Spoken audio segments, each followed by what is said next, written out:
નમો હરિયંતાણમ નમો સિદ્ધાણમ નમો આયર્યાણમ નમો વજ્જાયાણમ નમો લોહે સૌવસાઉણમ એસો પંચ નમુકારો સૌવ પાવપણાસણો મંગલાનમ ચ સૌવેસી પરમમ વૈ મંગલમ મંગલમ ભગવાન વીરો મંગલમ ગૌતમ પ્રભુ મંગલમ સ્થૂલભદ્રાદ્યા જૈન ધર્મોસ્તુ મંગલમ. પ્રવચનનો વિષય છે એક અનોખી યાત્રા, સ્વથી સર્વ તરફની અને જીવથી શિવ તરફની.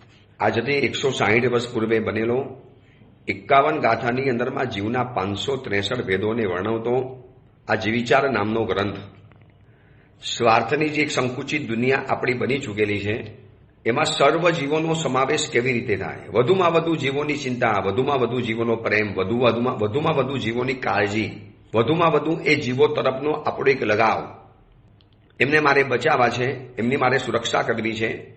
જાણે કે એ જીવોનો આપણે એક મોટા ભાઈનો રોલ ભજવવો છે. જાણે એ જીવો આપણે જાણે કે નાના ભાઈ છીએ અને જીવો જાણે કે આપણે જાણે મોટા ભાઈ છીએ અને જીવો જાણે કે નાના ભાઈ છે, એવો આપણે રોલ ભજવવો છે. એના માટે આ જીવિચાર ખૂબ હૃદયને પહોળું બનાવે છે. હૃદયને વિશાળ બનાવવાની વાત આ જીવિચાર ગ્રંથ દ્વારા આપણને જાણવા માટે મળે. અને એ જાણવા માટે જીવોના સ્વરૂપને જાણવું પડશે. જીવોના ભેદ પ્રભેદ, કેટલા પ્રકારના જીવો આ ધરતી ઉપર અસ્તિત્વ ધરાવે છે. આમ જોવા માટે જઈએ તો 563 ભેદ, પણ એના પાછા અવાંતર ભેદો જોવા માટે જાઉં તો પાર વગરના ભેદો છે. તો એ બધા જીવોની જાણવા માટેની જે પ્રક્રિયા શરૂ કરી છે એમાં સ્થાવર કાયના જીવોને આપણે વિસ્તારથી જાણી લીધા. હવે આપણે શરૂ કર્યું છે ત્રસ્કાય જીવોની દુનિયા, જેમાં આપણો નંબર આવી શકે છે. પોતાની ઈચ્છા મુજબ હાલી ચાલી શકે, પોતાની ઈચ્છા મુજબ હલનચલન કરી શકે, આ બધા જીવો કહેવાય છે ત્રસ જીવો. એમાં 2 ઇન્દ્રિય આવે, 3 ઇન્દ્રિય આવે, 14 ઇન્દ્રિય આવે ને પંચેન્દ્રિય આવે. પંચેન્દ્રિયની દુનિયા તો અતિ વિશાળ છે, એટલે પહેલા આપણે વિકલેન્દ્રિય એટલે કે 2 ઇન્દ્રિય, 3 ઇન્દ્રિય, 14 ઇન્દ્રિયની વાત કરવી છે. એમાં આપણે ગઈકાલે જે ઇન્દ્રિયોની બધી વાતો જોઈ કે ઇન્દ્રિયો મળવી કેટલી દુર્લભ છે, ઇન્દ્રિયોના માટે કેટલું પુણ્ય આપણે ખર્ચ્યું ત્યારે આપણને ઇન્દ્રિયો પ્રાપ્ત થઈ છે. હવે 2 ઇન્દ્રિય વાળા એટલે જેની પાસે સ્પર્શનેન્દ્રિય છે અને રસનેન્દ્રિય છે, જેની પાસે જીભ છે અને ચામડી છે, સ્કિન અને ટંગ, આ 2 વસ્તુ જેની પાસે છે એવા જીવો કહેવાય છે 2 ઇન્દ્રિય જીવો. જે આપણે જોયા કરમ્યા, કાષ્ઠના કીડા, શંખ, કોળા, વાસી ભોજનમાં થતા જીવો, આ બધા જીવો કહેવાય છે 2 ઇન્દ્રિય જીવો કહેવાય.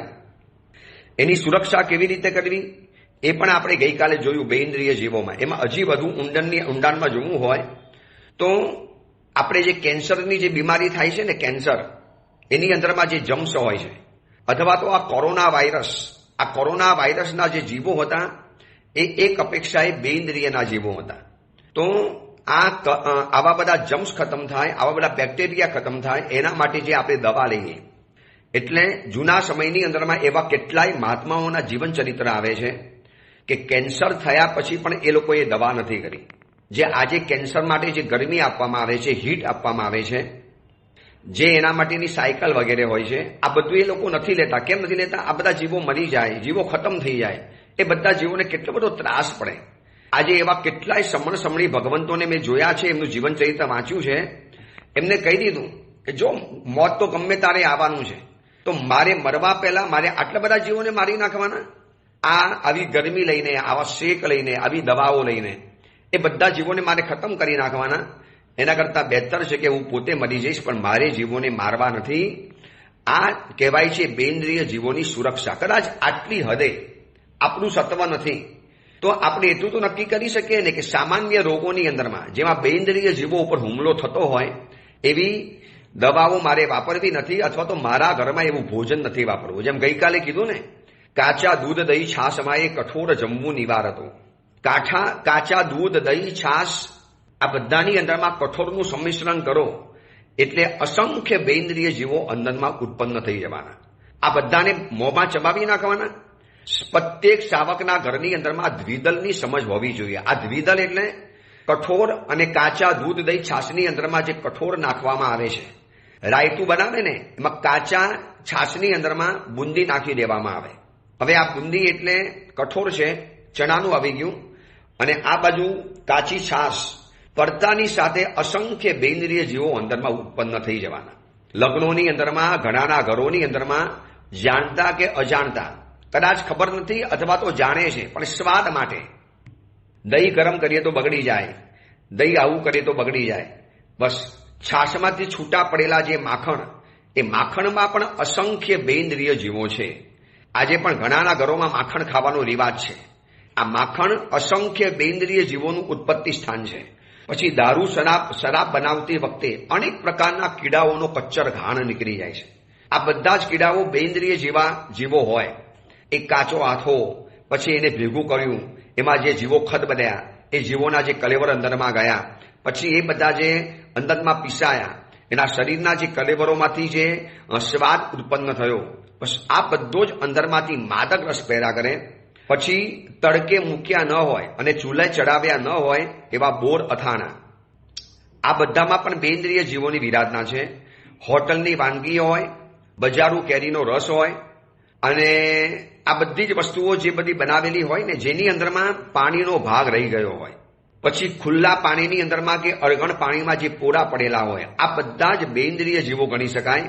તો આ બધા જીવોની આપણે સુરક્ષા કરવાની છે. બીજા નંબરમાં ઘણાને ઘરની અંદરમાં શંખ લગાડવાનો શોખ હોય છે. અલગ અલગ અલગ અલગ એટલા બધા શંખ લગાડે. આ બધા શંખ એટલે બેન્દ્રિય જીવો છે. એવું બની શકે કે સહજ રૂપે ચવી ગયો હોય ને એવો શંખ જો મળી જાય, જેમાં જે દક્ષિણાવર્ત શંખની બહુ મોટી કિંમત છે, લાખો રૂપિયાની અંદરમાં આ શંખ વેચાય છે, લાખો રૂપિયામાં. હવે એવા પ્રકારનો કોઈ શંખ મળે સહજ રૂપે, નિર્જીવ હોય, આપણે દરિયા કિનારે ગયા અને આપણને સહજ રૂપે મળી ગયો તો વાત અલગ છે. બાકી જેટલા પણ પ્રોફેશનલ માણસો છે શું કરે છે, જીવતા ને જીવતા શંખને પકડી આવે. આ બાજુ તમિલનાડુમાં રામેશ્વરમપુરમ નામનો જે દરિયો છે, એ દરિયામાં સૌથી વધુ ઉત્પત્તિ થાય છે. ત્યાં દરિયામાં જાળ નાખે, મોટા મોટા શંખને અંદરમાં ફસાવે, પછી એ લોકોના કલેવરને કાપે, રીસર, કડવત અને તલવારથી, છરીથી કાપે, અને એ બધા જીવોની જે ભયંકર પીડા થાય. અને એ શંખ આપણા ઘરની અંદરમાં આવે, આપણે શોભા માટે રાખીએ અથવા તો ફૂંકવા માટે રાખીએ.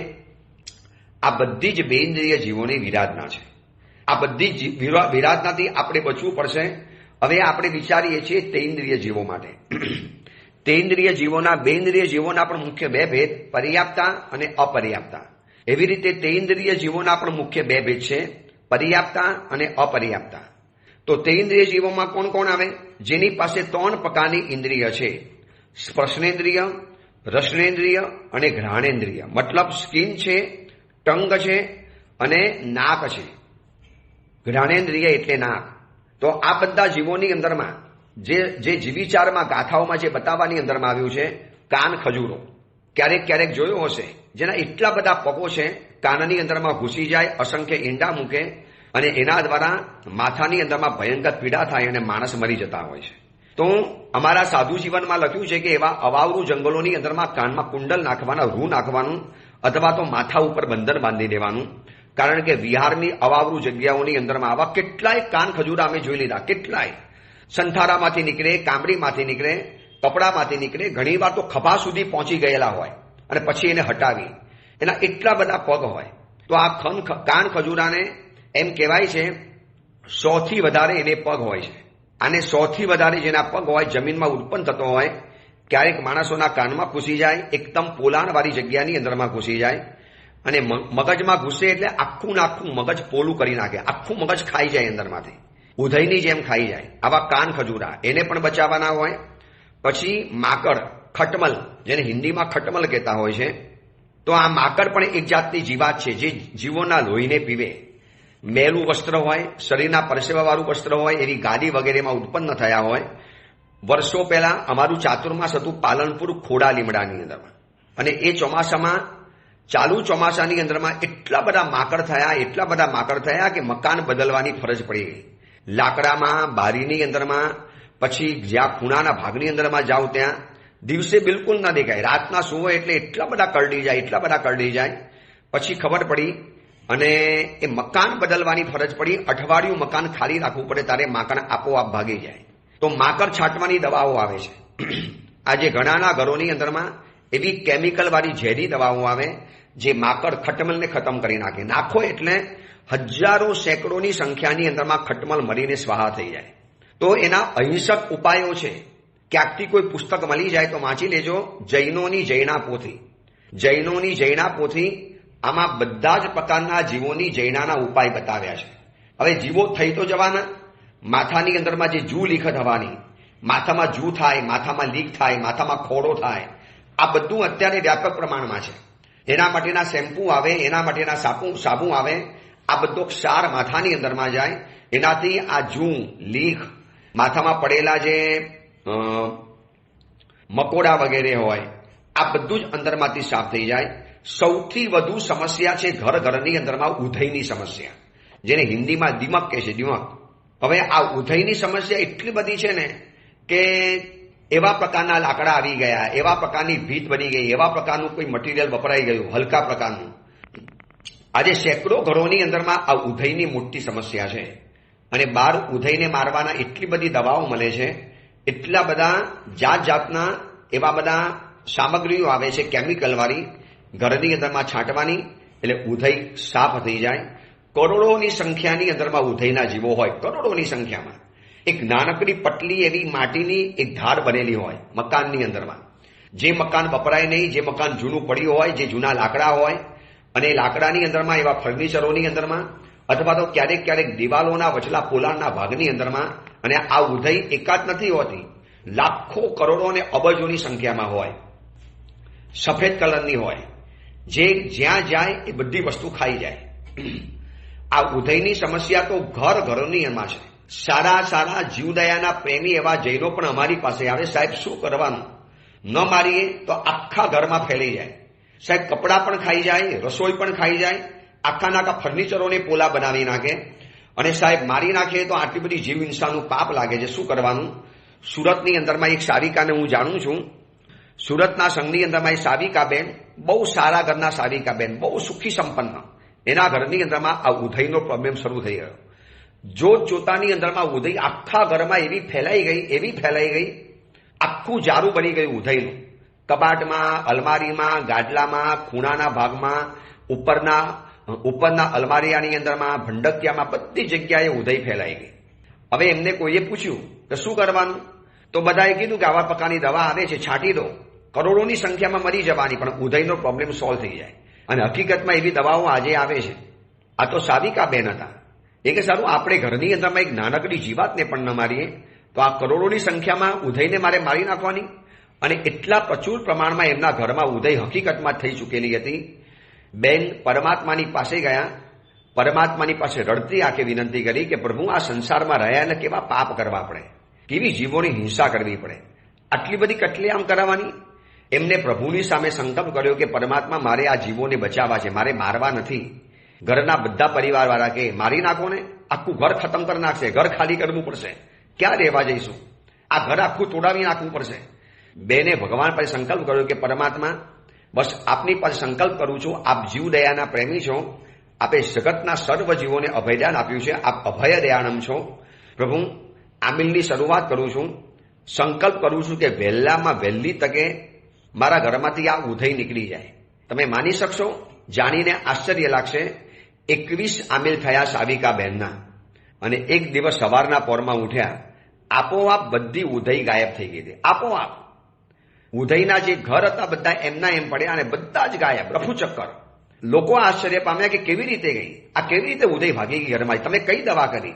બેન કહે છે કે એક પણ દવા નથી કરી, એક પણ જીવને માર્યો પણ નથી, બસ આ જીવ દયાનો સંકલ્પ અને રોજ જાપ કરે, અભય દયાણમ. પરમાત્મા આપે અભય આપ્યું છે, મારે પણ અભયદાન આપવું છે. તો આવા ઘણા રસ્તા નીકળતા હોય છે. ચલો, આ સાવિકા બહેનની શ્રદ્ધા જબરજસ્ત કહેવાય કે 21 દિવસના આમિલ કરી દીધા. આપણું એવું શ્રદ્ધા પણ નથી, આપણી પાસે એવું સત્વ પણ નથી. તો એને જૈનાપૂર્વક હટાવવાની પ્રક્રિયા હોય છે.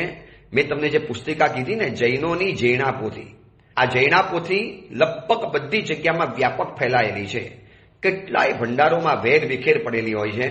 ક્યાંકથી તલાશ કરાવી લેજો, મળી જશે. અને આ જૈના પોથીમાં બધા જ ઉપાયો બતાવ્યા છે. શાવકની જૈના પોથી નામ છે, જૈનોની જૈના પોથી અથવા તો શાવકની જૈના પોથી. અને આની અંદરમાં એવા અલગ અલગ નિર્દોષ ઉપાયો બતાવ્યા કે જેનાથી આ જીવો પણ નીકળી જાય અને આપણે પણ એની વિરાટનાથી બચી જઈએ. તો મોટો પ્રોબ્લેમ શરીરના ક્ષેત્રે મોટો પ્રોબ્લેમ છે જૂ, લીખ અને ખોડો. અને ઘરના ક્ષેત્રે મોટો પ્રોબ્લેમ છે આ દિમક, ઉદયનો પ્રોબ્લેમ છે. તો આ બધાને જૈનાપૂર્વક હટાવી શકાય. પછી મંકોડા, જ્યાં ગોર પડ્યો હોય, ઘરમાં પોલાણનો ભાગ હોય, સોસાયટી વિસ્તારની અંદરમાં ઘર હોય અને એવા જગ્યાની અંદરમાં ઘર રહેલું હોય જ્યાં મકોડા પરેશાન કરતા હોય. પછી ઈયર, શાકભાજીમાં ઈયર આવે, ઘણીવાર વનસ્પતિમાં પણ ઈયર પડી જાય, ઘણીવાર ઘરની અંદરમાં પણ એવા પ્રકારની ઈયરો પેદા થઈ જાય છે.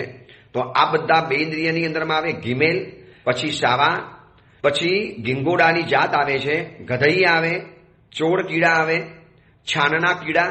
જૂના કાળની અંદરમાં ઘરમાં વાસીદું બનાવતા હતા ને છાણનું લીપણ કરતા હતા, એટલા માટે અતિચારમાં શબ્દ આવ્યો લીપણે ગુપણે કીધા. છાર રાખી, વાસી ગાર રાખી, આ બધું જૂના કાળમાં અતિચારમાં એટલા માટે આવતું હતું કે આ બધું ઘરની અંદરમાં ફર્શ હતી નહીં. જૂના કાળમાં આવા ઘરો હતા નહીં, લીપણવાળા ઘરો હતા, એટલે એના કારણે છાણ લીપણ કરવું પડતું હતું. પછી ધાન્યના કીડા, કૂંથવા.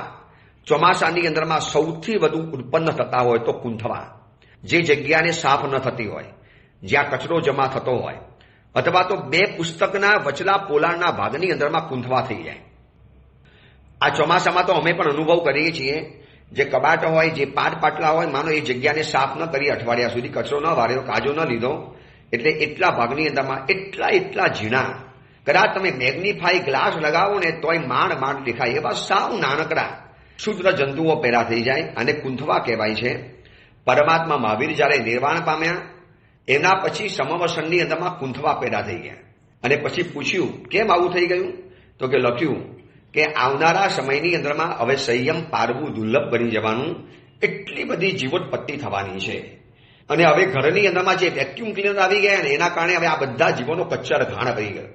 આ મંકોડા હોય, ઘીમેલ હોય, ઉદય હોય, કે પછી આવા બધા ઈયર જેવા જીવો હોય, પછી ઇન્દ્રગોપ નામનો જીવ હોય, આ બધા તૈન્દ્રિય જીવો કહેવાય છે. હવે આ તૈન્દ્રિય જીવોની વિરાટનાથી બચવાના ઉપાય પણ આપણે થોડા જાણી લઈએ. સૌથી વધુ આ બધાની વિરાટના થાય છે ચોમાસાની સિઝનમાં. એટલા માટે ચોમાસાની સિઝન વિરાટનાથી બચવાની સિઝન છે. તો ચોમાસાની ઋતુની અંદરમાં ઘણીવાર રસ્તા ઉપર, ખાર ગટરની અંદરમાં કીડી, મકોડા, કાન ખજૂરા પાર વગરના ઉત્પન્ન થાય, પાર વગરના. ચોમાસામાં પાણી પડ્યું, સાફ ન થયું, ગંદકી થઈ, ગટર ઉભરાય, ગટરમાંથી એક સાથે અરસ્ય બહાર ઉભરાય, હજારોની સંખ્યાની અંદરમાં. અને વચમાં બહુ વર્ષો પહેલા પેપરમાં વાંચેલું હતું કે આપણા હિન્દુસ્તાનના એક ગામડાની અંદરમાં આખા મકાન ઢંકાઈ જાય, હજારો મકાનો હતા. મકાન બિલકુલ ન દેખાય, ન એની બારી દેખાય, ન એની દિવાલ દેખાય, ન એના બારણા દેખાય. આખું મકાન એ ઈયરોથી છવાઈ ગયું હતું. કદાચ અબજોની મિલિયનની ઈયરો ત્યાં થઈ ગઈ. પછી ગવર્મેન્ટે શું કરે, આકાશમાંથી એવા પ્રકારના કેમિકલ વરસાયા અને અબજો જીવોનો ખાત્મો બોલાવી નાખ્યો. બધા ગામ છોડીને જંગલમાં ભાગી ગયા. આખા ગામની અંદરમાં ઈયરનો ઉપદ્રવ. આવું જૂના કાળમાં થતું હતું, તો આજે પણ થઈ શકે છે. ભલે આજે આટલી બધી ટેકનિકલનો યુગ હોય કે આટલી ટેકનોલોજી હોય, છતાં પણ આ જમાનાની અંદરમાં એ જીવો થઈ શકે છે. તો આ બધા જીવો કચડાઈ ન જાય એટલા માટે નીચે જોઈને ચાલવાનું ચોમાસામાં. સૌથી વધારે જૈના રાખવાની. એટલા બધા જીવો ઉત્પન્ન થઈ જાય છે. આપણે આ વિચાર ભણીએ છીએ, એમાં તૈન્દ્રિય જીવોનો ઇતિહાસ ભણીએ છીએ. તૈન્દ્રિય જીવોની ઉત્પત્તિ સ્થાન, કેટલા પ્રકારના તૈન્દ્રિય જીવો છે જે આપણી આજુબાજુમાં રોજબરોજના ઠલવાય છે. આપણા શરીરમાં થાય, આપણા કપડામાં થાય, આપણા ઘરમાં થાય, આપણી ગટરોમાં થાય, આપણા સાવ અવાવરું જગ્યાની અંદરમાં થાય. તો એ બધાને જૈનાપૂર્વક હટાવવાના. હવે આજના કાળમાં ઘરની અંદરમાં જે ઝાડુ હોય છે ને, એટલા બધા તીક્ષ્ણ અને અણીદાર હોય છે. જો બને તો દરેકે પોતાના ઘરની અંદરમાં એક મોટી મોર પીસી રાખવાની. આજે જૂના સમયના દેરાસરોમાં મોર પીસીથી કચરો ભરાતો હતો. એટલી બધી સ્મૂધ હોય, જેમ અમારા દંડાસરની દસી, અમારા ઓઘાની દસી, આ બધી એટલી બધી સ્મૂધ હોય છે કે જીવોને લગાવો તો જીવોને સ્પર્શ મુલાયમ લાગે, ગમે એવો એનો સ્પર્શ હોય, અને ધીરેથી જીવો બચારા ખસી જાય. બાકી કીડી મકોડાનો તો કોઈ પાર નથી. આખું નાખું જ્યારે એ લોકોનું નગરું ઉભરાય અને અંદરમાંથી લાખોની સંખ્યાની અંદર બહાર આવી જાય તો કીડીની વિરાટ ન થાય એના માટેનો પણ ઉપાય કરવો જોઈએ. એનો સૌથી સરળ ઉપાય આવે છે હળદર નાખીનો. એમ કહેવાય છે કે આજનો જે પાવડર આવે છે ટેલ્કમ વગેરે પાવડર, શરીર ઉપર લગાડવાના પાવડર, આ પાવડરની અંદરમાં પણ એવા પ્રકારના કેમિકલની ગંધ હોય છે. એ લગાવો તો આપોઆપ કીડીઓ ભાગી જાય છે. કેરોસીનની લાઈન કરાવી દેવાની. ઘોડાવજનો પાવડર આવે, હળદર આવે, ફટકડી આવે, ચીકણી આવે, રાખ આવે, ચૂનો આવે, પછી બરાસ કપૂરનો ભૂકો, આ બધું નાખવાથી કીડીઓ દૂર થઈ જાય છે. ઘરમાં બને ત્યાં સુધી સાંજે બધું આખું રસોડું સાફ કરી દેવાનું. આખું રસોડું સાફ. આ બચારા તૈન્દ્રિય જીવો છે જે ખાવાની સંજ્ઞાથી આવે છે. આ લોકોની ઘણેન્દ્રિય એટલી બધી સતેજ હોય છે, કયા ખૂણામાં કઈ જગ્યાની અંદરમાં મીઠાઈ બનાવેલી પડી હોય કીડીઓને ખબર પડી જાય. એક ત્યાંથી પહોંચી જાય. બોલો આપણને ગંધ નથી આવતી પણ કીડીઓને ગંધ આવી જાય. અમે ગોચી પાણી વાપરવા બેસીએ અને ઉપાસેની અંદરમાં જે કીડીઓ ઉભરાય છે ક્યારેક અમે ટ્રસ્ટીઓને કહીએ કે સાહેબ આ જોવો ઉપાસેમાં આટલી બધી કીડીઓ આવે. સાહેબ એ તો કાયમ માટે આવે, શું કરીએ? ઘણી વખત તો એમ થાય છે કે આવા બિન સમજના ટ્રસ્ટીઓ બની ગયા પછી એટલી પાર વગરની વિરાધના જે આપણાથી જોઈ પણ ન શકાય અને આપણાથી રહી પણ ન શકાય. અમારા સાધુ જીવનના ઉપાસેઓની અંદરમાં ટ્રસ્ટીઓ લગભગ મોટા ભાગના કેરલેસ હોય છે. પછી ઉપાસેના ખૂણાના ભાગ તૂટી ગયા હોય, ફર્શ ઉખડી ગઈ હોય, એની તિરાડમાંથી બહાર આવતા હોય, એવા વિહાર ધામની અંદરમાં ક્યારેક એમ થાય કે સારું આટલી બધી વિરાધના અમારે ટ્રસ્ટીઓના કારણે કરવી પડે. અમે મુનિમજીઓને કહીએ, ટ્રસ્ટીઓને કહીએ, કયા પછી મહિને 6 મહિને ધ્યાન રાખવાની અંદરમાં જાય. અમારા ઉપાસે તો જાણે બધા જીવોના માટે અભયારણ્ય બની ગયા છે. કીડા પણ આવે, મકોડા પણ આવે, માખી પણ આવે, ઉધઈ પણ થઈ જાય, મચ્છરો પણ આવે, વંદા પણ આવે. બધા જીવો જાણે કે અમારા ઉપાસેમાં આવીને વસી જાય. તો અમે પણ આવું જ કરીએ. હળદર, ટેલ્કમ પાવડર, પછી આ બધા બરાસ કપૂર, કેરોસીનની લાઈન, આનાથી લગભગ જીવો બચી જતા હોય છે. અને બીજી જરા મહત્વની વાત બતાવું, કદાચ તમને હસવાની વાત આવશે, પણ બહુ વર્ષો પહેલા અમે વિહારધામમાં ગયા હતા. વિહારધામના દરેક ખૂણાના ભાગની અંદરમાં એક શબ્દ લખેલો, કાંચી નારદ રાજા. કાંચી, KANCHI, કાંચી, કાંચી નારદ રાજા. આ બધી જગ્યામાં આવો શબ્દ વાંચ્યો ને, પેન્સિલથી લખેલો શબ્દ હતો, પેન્સિલથી. પછી પૂછ્યું, તપાસ કરી કે આ શું લખ્યું છે, આ કયો મંત્ર લખેલો છે. ત્યારે પછી જાણવા માટે મળ્યું કે કીડીને ભગાડવા માટેનો આ એક મંત્ર છે. આવો કોઈ શબ્દ પ્રયોગ છે. હવે ક્યાં છે, શું છે, ક્યાંથી આવ્યો ખબર નથી, પણ ક્યારેક ક્યારેક આવો પ્રયોગ કર્યો તો ક્યારેક સફળ પણ ગયા છે. હું તમને પણ બતાવી દઉં છું કે આવા ઘરમાં કીડીઓ ઉભરાતી હોય, લાલ કીડી હોય, કાળી કીડી હોય, આ બધાને વિરાધનાથી બચવું હોય તો આ પાવડર પણ છાંટવાનું, ઘોડાવજ પણ નાખવાનું, બરાસ કપૂર પણ નાખવાનું, પછી હળદર પણ નાખી શકાય. આ બધું તો છે જ. સાથે એક શબ્દ લખી નાખવાનો, કાંચી નારદ રાજા. જ્યાં વધુ પડતી કીડીઓ આવતી હોય ત્યાં તમે આ શબ્દ લખો. કદાચ મે બી પોસિબલ તમે શ્રદ્ધા અને ભાવથી લખી નાખો તો આ કોઈએ આવો કંઈક બતાવેલો નુસ્ખો છે જે અમારા ઉપાસયોમાં લગભગ જગ્યાએ લખેલો હોય જ્યાં કીડીઓ બહુ ઉભરાતી હોય. હવે તો અમે પણ લખી નાખીએ છીએ જ્યાં કીડીઓ બહુ આવતી હોય. કાંચી નારદ રાજા.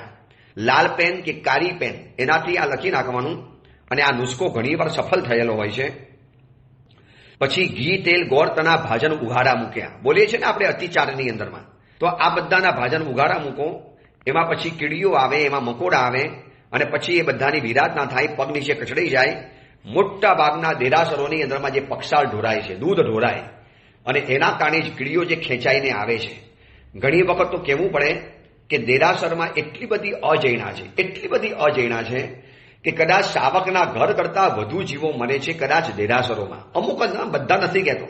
આવા નજર જોયું છે. સવારના પોરમાં પક્ષાલ કરવા માટે આવે, અવિવેક હોય, કલશના કલશ ભરીને લઈ જાય, નીચે ઢોળાતું જાય, નીચે પાણી, દૂધવાળું પાણી ઢોળાતું જાય. કીડીઓ દૂધની મીઠાશના કારણે ખેંચાઈને આવે, એની ઉપર પગ પડે.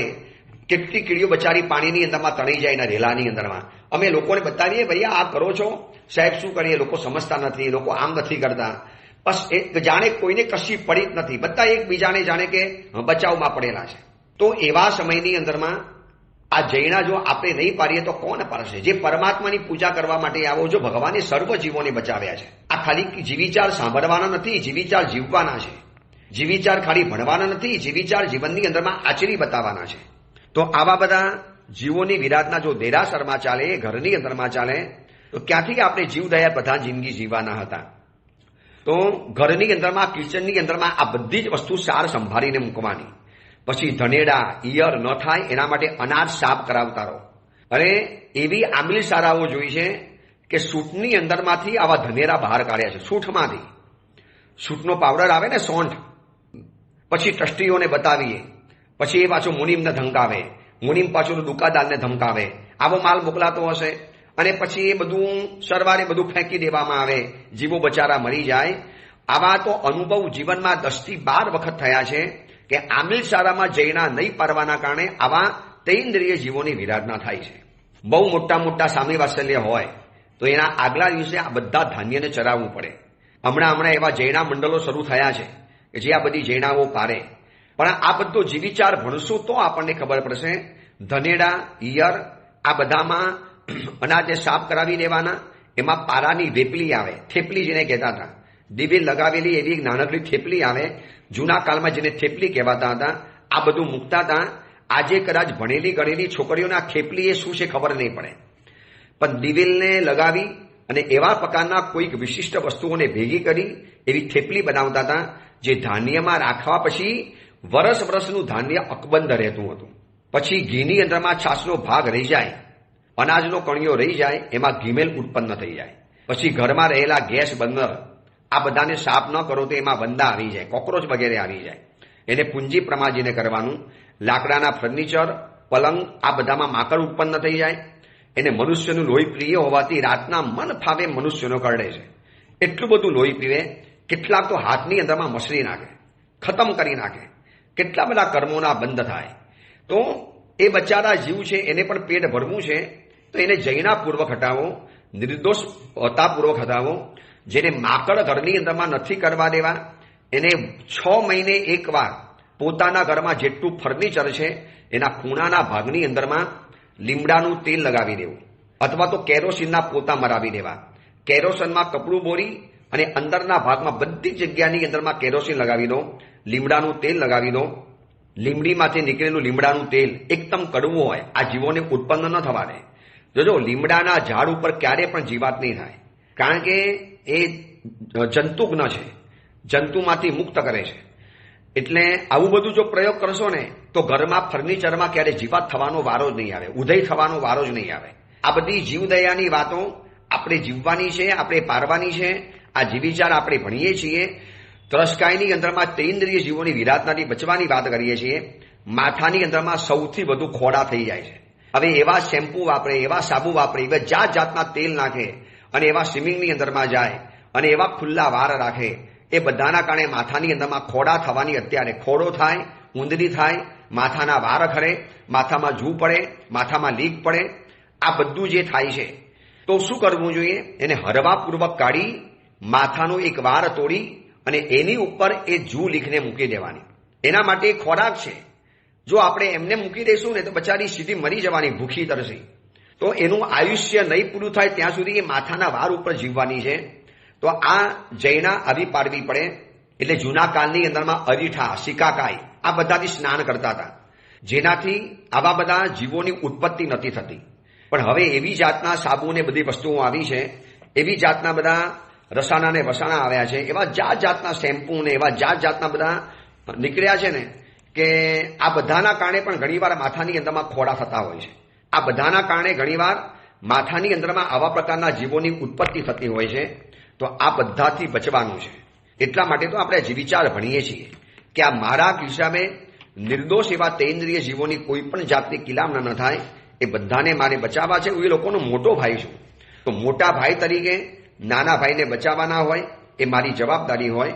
એટલે રક્ષા કરવી અને સુરક્ષા કરવી એ આપણો ધર્મ છે. તો આપણે બેઇન્દ્રિયની વાતો જોઈ, તૈન્દ્રિયની વાત જોઈ. હજી પણ તૈન્દ્રિય અંગેની કેટલીક મહત્વની વાતો છે, જાણવા જેવી બાબતો છે. એનો વિચાર આપણે આવતીકાલે કરીશું. આજના નવા કાળના જીવોને, નવી પુત્ર વધુઓને, નવી કોલેજમાં ભણનારી દીકરીઓને આ જીવિચાર તમે આવી રીતે સમજાવો કે નવા જમાનાની અંદરમાં કેવી રીતે કરી શકાય. તો આવતીકાલે એ જ્યારે સંસારમાં રહેશે, એના હાથમાં જ્યારે જવાબદારી આવશે કિચન વગેરેની, તો કેવી રીતે કરી શકાય. ખાસ કરીને ઘરની અંદરમાં રહેલા નોકરોને આ જીવિચાર ભણાવવા જોઈએ. હું તો કહું તમારા ઘરના નોકરોને આ જીવિચારના પ્રવચનો સંભળાવો, એને ઇનામ આપો. જો આ વ્યાખ્યાન સાંભળીશ તને ઇનામ આપીશ, બેટા તારે આ વ્યાખ્યાન સાંભળવાના છે. સાંભળ્યા પછી એ જીવોની વિરાધનાથી બસશે, તમને પણ ફાયદો, એમને પણ ફાયદો અને જીવોને પણ ફાયદો. ચલો એ અંગેની મહત્વની વાત આપણે આવતીકાલે કરીશું. એ જ મંગલ કામના મંગલ ભાવના. જીના આજ્ઞા વિરુદ્ધ કંઈ પણ બોલાયું હોય તો મિચ્છામિ દુક્કડમ.